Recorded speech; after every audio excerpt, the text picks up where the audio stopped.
नमस्ते भाइयों बहनों, स्वागत है आप सभी का आपके अपने YouTube चैनल बच्चों का निर्माण में। जैसा कि आप सभी को जानकारी है कि हम अपने इस चैनल पर बच्चों के शारीरिक, मानसिक, आत्मिक, वैचारिक, सामाजिक और सांस्कृतिक उन्नति पर बात करने आए हैं। और भी आपको अब तक यह ज्ञात हुआ है कि हमने इस विषय को शून्य से प्रारंभ किया है, अर्थात हम एक बालक के जन्म से पहले से ही विषय को लेकर के चले हैं, क्योंकि जितनी मजबूत नींव होती है उतना ही अधिक ऊंचा उस पर मकान खड़ा किया जा सकता है।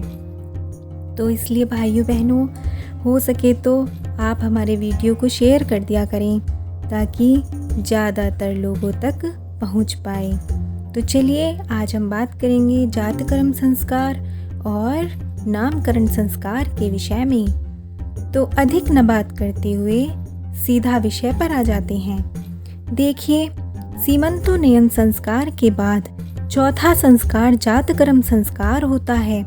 वैसे तो मित्रों, जब से हमारा आधुनिकीकरण हुआ है तब से हमारे समाज में एक कुंठा सी आ गई है और हमने अपने रीत रिवाज, अपनी परंपराओं, अपनी संस्कृति को अंधविश्वास मान लिया है और हम धीरे धीरे उन्हें छोड़ते जा रहे हैं।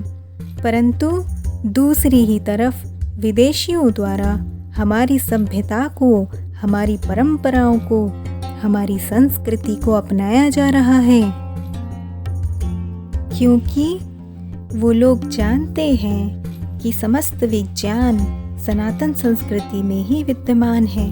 इसलिए वो हमारे शास्त्रों का, वेदों का अध्ययन कर रहे हैं और अपने बच्चों से करवा भी रहे हैं। परंतु भारतीयों का दुर्भाग्य है कि हम भारतीय अपनी ही संस्कृति से अनभिज्ञ हैं। तो भाइयों बहनों, जात कर्म संस्कार में क्या होता है, बात कर लेते हैं। जब शिशु जन्म लेता है तो उसके नालोच्छेदन से पूर्व यह संस्कार होता है। इसमें बालक को मधु यानी शहद और गोघृत चटाया जाता है और ईश्वर से मंत्रोच्चारण द्वारा प्रार्थना की जाती है कि बालक बुद्धिमान बने, बालक बलवान बने तथा स्वास्थ्य से परिपूर्ण हो और दीर्घजीवी हो, लंबी आयु को जीने वाला बने। परंतु आज के समय में बच्चे अस्पताल में पैदा होते हैं तो यह संस्कार लगभग छूट ही गया है, कोई इसे करवाता नहीं है। तो अब बात कर लेते हैं नामकरण संस्कार की। यह 5वां संस्कार होता है, लेकिन जात कर्म संस्कार को अब कोई कराता नहीं, तो इसलिए बालक के जन्म के बाद मुख्य संस्कार नामकरण संस्कार को ही माना गया है और जात कर्म को भी इसी से ही जोड़ दिया गया है। यदि आप चाहें तो नामकरण के साथ ही जात कर्म संस्कार भी करवा सकते हैं। नामकरण संस्कार शिशु के जन्म के लगभग 11वें दिन करवाया जाता है। ऋषियों का ऐसा आदेश है और शास्त्रों में ऐसा वर्णित है। और यदि किसी कारणवश 11वें दिन ना करवा सकें तो फिर विद्वानों या आचार्यों से पूछकर नक्षत्रों का ध्यान करते हुए सही दिन देखकर करवा लेना चाहिए। इस संस्कार के माध्यम से शिशु रूपी जीवात्मा को कल्याणकारी यज्ञीय वातावरण का लाभ पहुंचाने का सख्त प्रयास किया जाता है।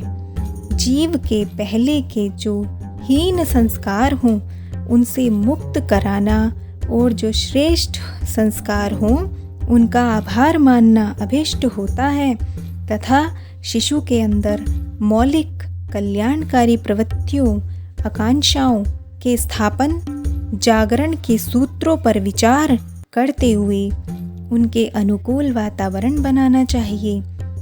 चाहे शिशु कन्या हो या पुत्र, भारतीय संस्कृति में इसका कोई भेदभाव नहीं है, संस्कार दोनों का ही कराना चाहिए।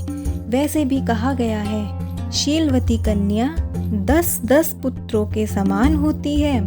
अतः शिशु के अवांछनीय संस्कारों का निवारण करके और श्रेष्ठ संस्कारों का प्रवाह पैदा करने की दृष्टि से नामकरण संस्कार विधि पूर्वक विद्वान आचार्यों से करवाना अति आवश्यक है और सभी परिवार के सदस्य बच्चे के माता पिता बच्चे के शुद्ध संपन्न व्यक्तित्व की कामना इस समय करते हैं और बालक का कोई उचित सार्थक नाम रखवाते हैं। वैसे तो भाइयों बहनों, आजकल बच्चों के अटपटे और अजीबोगरीब कुछ भी नाम रख देते हैं। देखिए, नाम का बड़ा प्रभाव बालक के व्यक्तित्व पर पड़ता है, इसलिए नाम का अर्थ होना आवश्यक है, अर्थात बालक का सार्थक नाम होना ही चाहिए।